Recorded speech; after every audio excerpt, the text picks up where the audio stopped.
Assalamualaikum warahmatullahi wabarakatuh. Sahabat teman bercerita yang dirahmati Allah, pada kesempatan kali ini kita akan mengisahkan perjalanan hidup salah satu sahabat Rasulullah yang luar biasa. Namanya Abdurrahman bin Auf.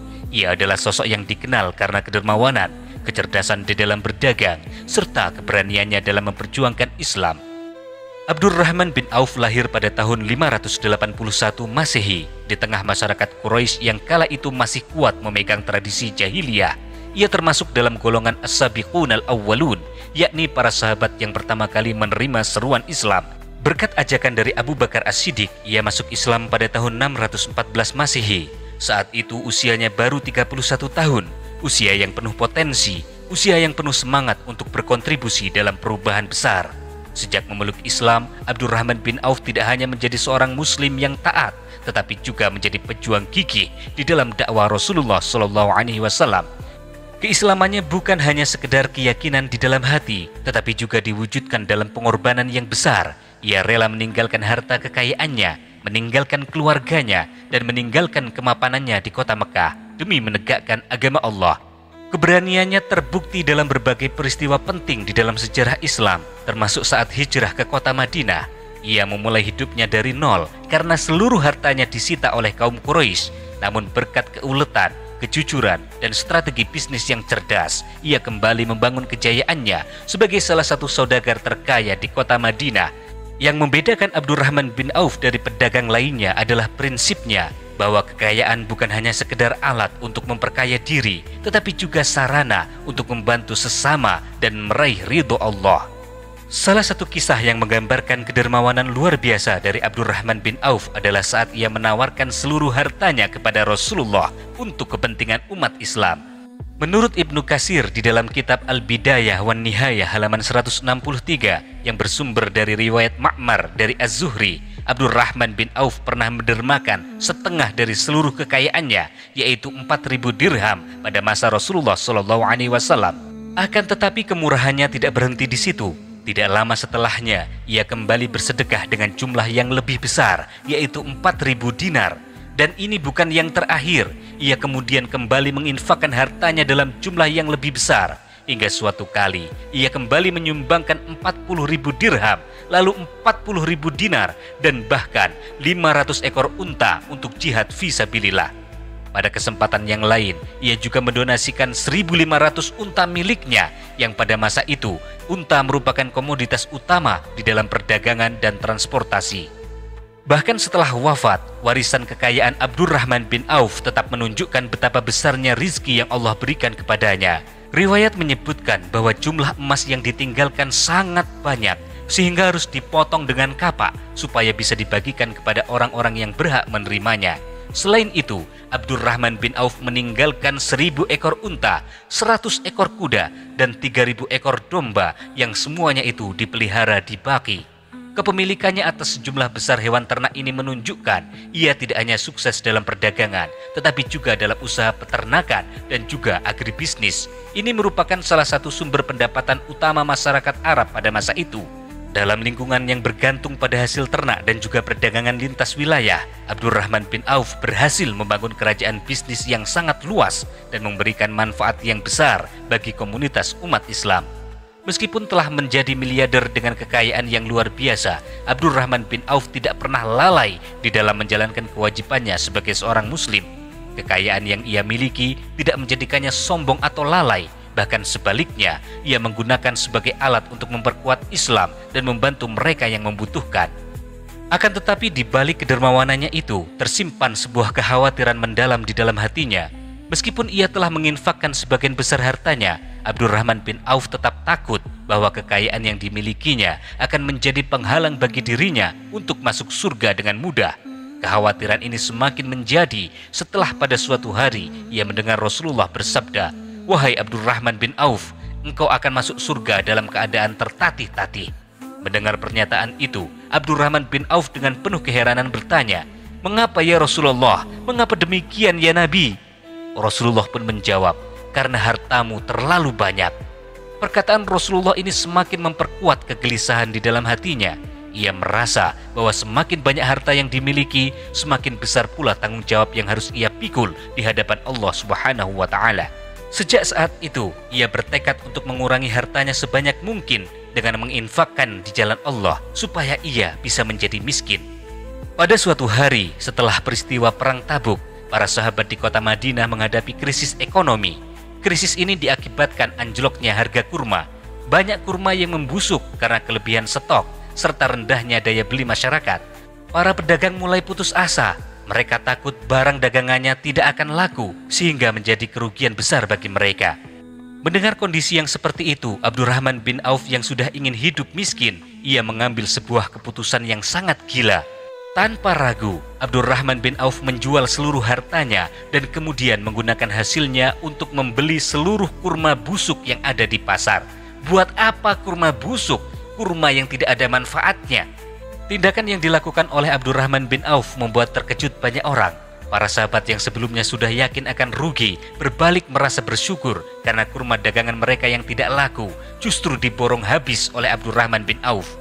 Namun sebaliknya, Abdurrahman bin Auf gembira karena hartanya habis sehingga akan meringankan hisabnya di yaumil akhirat. Namun tidak lama setelah transaksi besar itu, terjadi sebuah peristiwa yang di luar dugaan.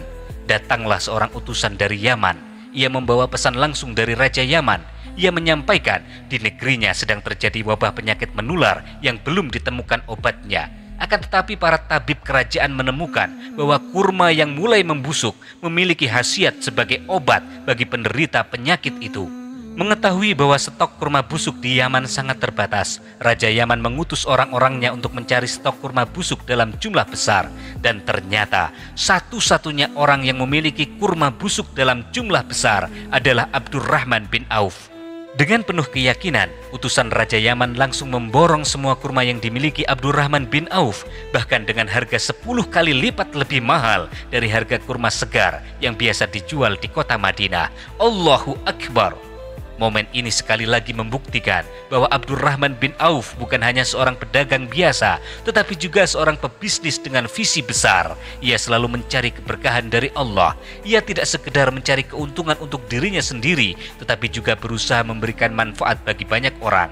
Kejadian ini juga menjadi bukti bahwa orang yang bersedekah tidak akan menjadi miskin. Ketika Rasulullah SAW menerima perintah untuk hijrah ke Madinah, kaum muslimin di Mekah menghadapi tantangan besar. Mereka harus meninggalkan rumah, meninggalkan harta benda, serta meninggalkan kehidupan yang telah mereka bangun selama berpuluh-puluh tahun. Akan tetapi demi mempertahankan iman dan mendapatkan kebebasan beribadah, mereka rela mengorbankan semuanya. Salah satu sahabat yang ikut berhijrah adalah Abdurrahman bin Auf. Namun perjalanan hijrahnya tidak mudah. Kaum Quraisy yang saat itu memusuhi Islam melarang kaum muslimin membawa harta benda mereka saat meninggalkan kota Mekah. Mereka hanya diizinkan pergi dengan pakaian yang melekat di tubuh mereka tanpa membawa bekal sedikit pun. Walhasil, Abdurrahman bin Auf hijrah ke Madinah dalam keadaan miskin, tidak membawa harta sama sekali. Bagi banyak orang, kehilangan kekayaan mungkin bisa membuat mereka putus asa, tetapi tidak bagi Abdurrahman bin Auf. Ia tetap teguh dalam keimanannya. Ia yakin bahwa Allah akan menggantikan apa yang telah ia korbankan di jalannya. Setelah tiba di kota Madinah, Rasulullah membangun sistem persaudaraan di antara kaum Muhajirin dan kaum Ansor.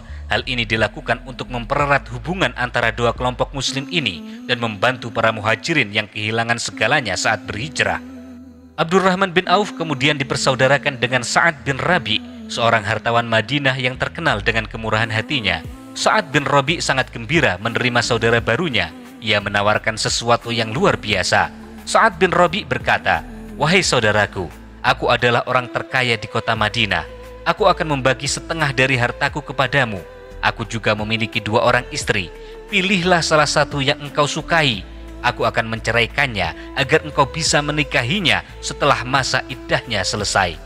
Tawaran ini menunjukkan keikhlasan dan kebesaran hati Sa'ad bin Rabi yang siap berbagi segala miliknya demi membantu saudara seimannya. Saudara-saudaraku, bagaimana seandainya kita yang diberikan tawaran seperti itu?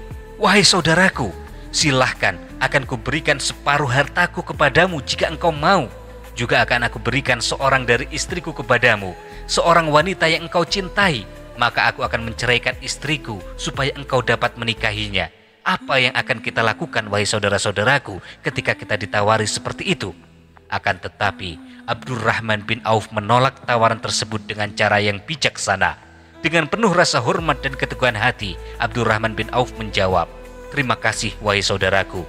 Semoga Allah memberkahi keluargamu dan hartamu. Tunjukkan saja di mana letak pasar." Lihatlah, ini mencerminkan karakter Abdurrahman bin Auf sebagai seorang pekerja keras dan pebisnis sejati. Ia tidak ingin menerima bantuan, tetapi ingin berusaha sendiri. Ia ingin membangun kembali kekayaannya dari nol. Yang ia minta hanyalah ditunjukkan di mana letak pasar. Setelah mengetahui lokasi pasar, Abdurrahman bin Auf segera mulai berdagang. Pasar di Madinah saat itu didominasi oleh pedagang Yahudi. Mereka memiliki kendali besar atas harga dan juga transaksi perdagangan. Namun Abdurrahman bin Auf tidak gentar. Meskipun tidak memiliki modal besar, ia menggunakan strategi bisnis yang sederhana namun efektif. Ia memulai usahanya dengan menjual akid, yaitu olahan susu dan minyak samin, serta menjual barang dagangan kecil lainnya yang memiliki permintaan tertinggi di pasar.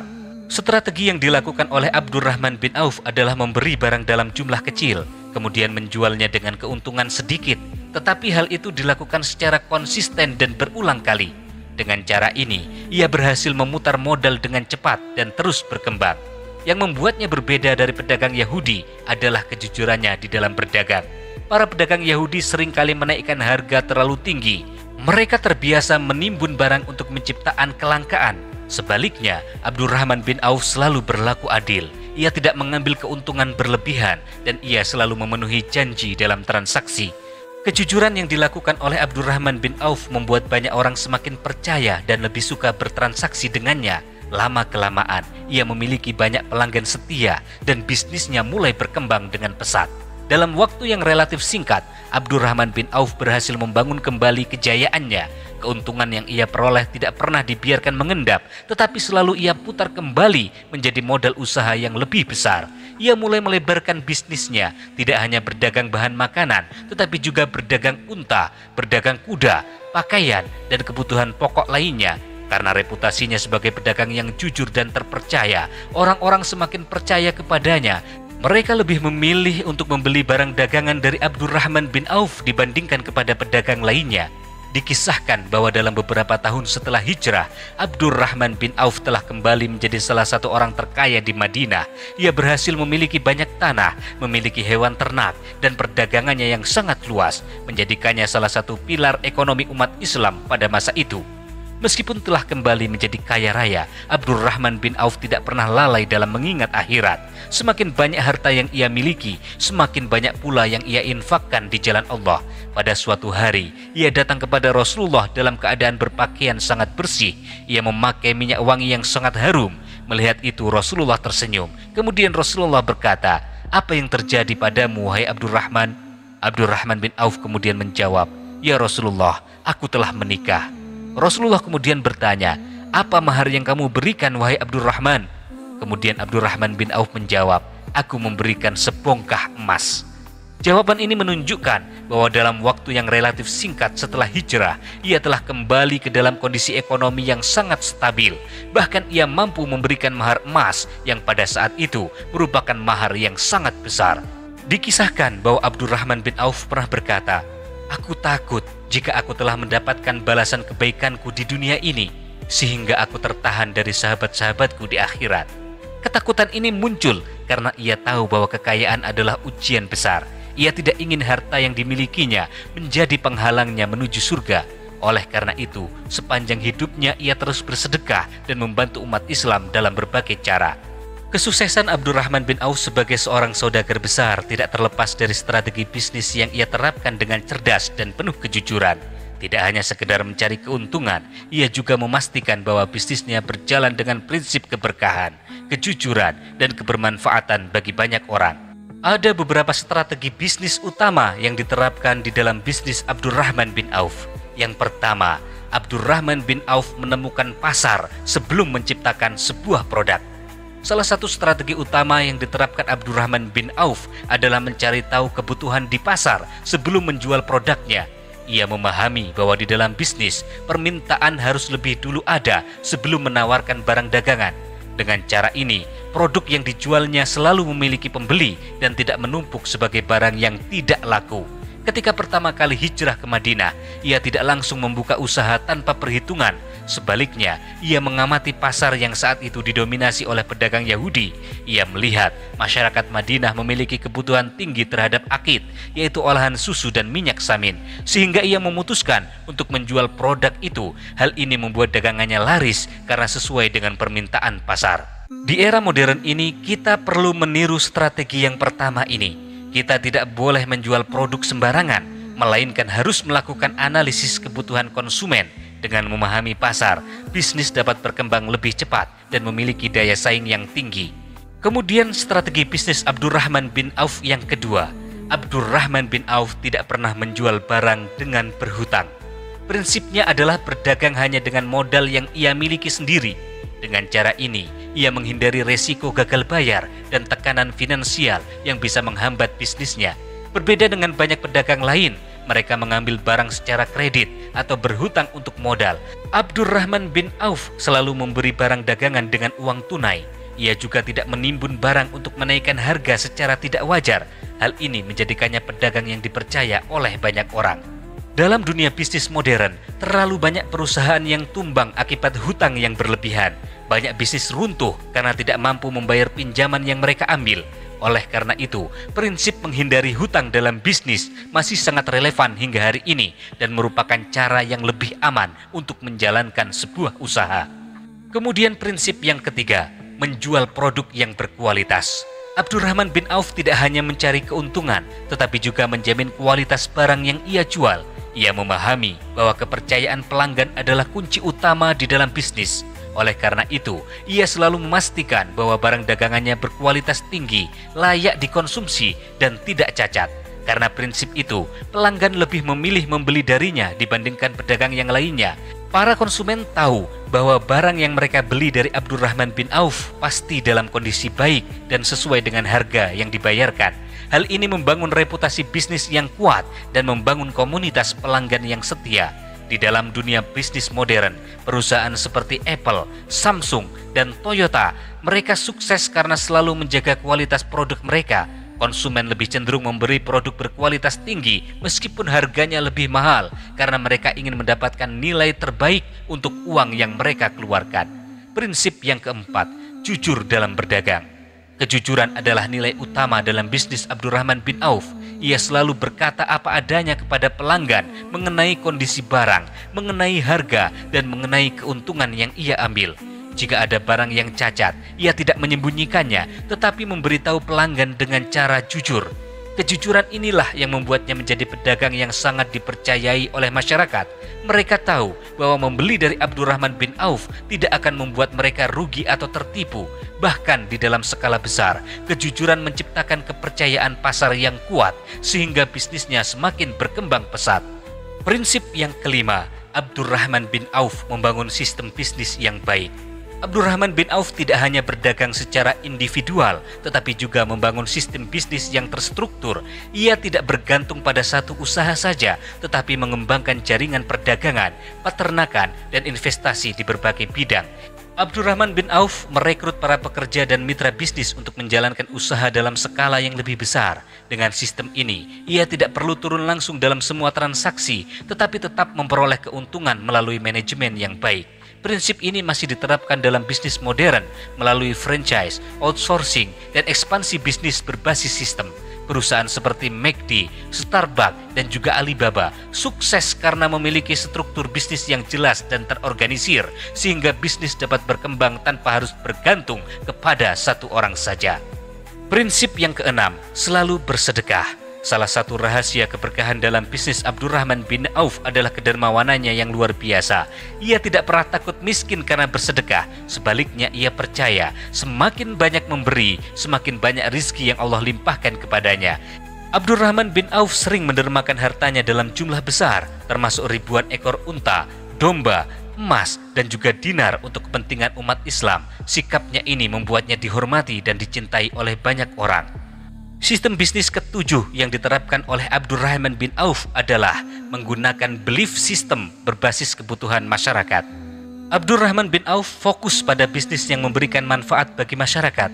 Ia tidak sekedar menjual barang yang mendatangkan keuntungan, tetapi juga memperhatikan apakah benar-benar dibutuhkan oleh orang banyak.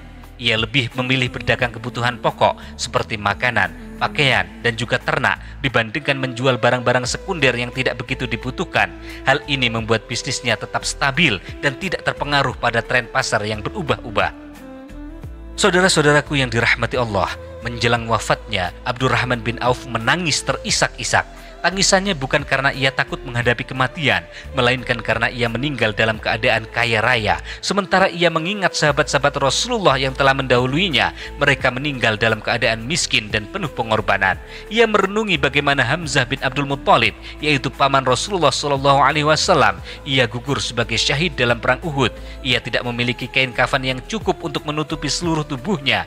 Ia juga teringat Mus'ab bin Umair, seorang sahabat yang dahulu hidup dengan penuh kemewahan, tetapi kemudian mengorbankan segalanya demi Islam, meninggal hanya dengan sehelai kain usang yang bahkan tidak cukup untuk menutupi jenazahnya. Di saat-saat terakhir hidupnya, Abdurrahman bin Auf berkata dengan suara lirih, "Sesungguhnya aku takut jika aku telah mendapatkan balasan atas kebaikanku di dunia ini, sehingga aku tertahan dari sahabat-sahabatku di akhirat nanti." Kata-kata ini mencerminkan kegelisahan yang mendalam. Ia takut bahwa kekayaannya yang melimpah justru akan menjadi penghalang baginya untuk menyusul para sahabat-sahabatnya di surga. Padahal sepanjang hidupnya, ia telah menggunakan hartanya untuk mendukung Islam, membantu fakir miskin, membiayai peperangan di jalan Allah, dan menyantuni ribuan orang. Namun bagi Abdurrahman bin Auf, harta bukanlah kebanggaan, tetapi ujian besar yang harus dipertanggungjawabkan di hadapan Allah. Menurut riwayat, Abdurrahman bin Auf wafat dalam keadaan sangat kaya. Ia meninggalkan warisan yang begitu besar, termasuk emas dalam jumlah yang begitu banyak, sehingga harus dipotong dengan kapak agar dapat dibagikan kepada ahli waris dan fakir miskin. Selain emas, ia juga memiliki ribuan ekor unta, kuda, dan domba yang menjadi sumber ekonomi bagi umat Islam. Dikisahkan bahwa sebelum wafat, ia telah menyusun wasiat agar sebagian besar hartanya digunakan untuk kepentingan umat Islam. Wasiatnya mencakup beberapa hal. Yang pertama, menyedekahkan sebagian besar hartanya kepada fakir miskin dan anak yatim. Yang kedua, membiayai para veteran perang dari kalangan Muhajirin dan Ansor. Yang ketiga, menyisihkan dana untuk membebaskan para budak. Yang keempat, menyumbangkan sejumlah besar hartanya untuk memperkuat Islam. Dalam wasiatnya, ia juga mewajibkan memberikan harta bagi seluruh peserta perang Badar yang masih hidup. Disebutkan dalam beberapa riwayat bahwa setiap orang dari mereka menerima sekitar 400 dinar, setara dengan miliaran rupiah saat ini. Hal itu sebagai bentuk penghormatan atas perjuangan mereka. Namun ternyata tidak hanya itu. Abdurrahman bin Auf juga menyumbangkan kekayaannya untuk istri-istri Rasulullah. Mereka dianggap sebagai bagian dari keluarga besar umat Islam. Bahkan Aisyah radhiyallahu anha, istri Rasulullah SAW, menyebutkan bahwa Abdurrahman bin Auf adalah orang yang paling banyak memberi kepada keluarga Nabi. Wallahu a'lam bishawab.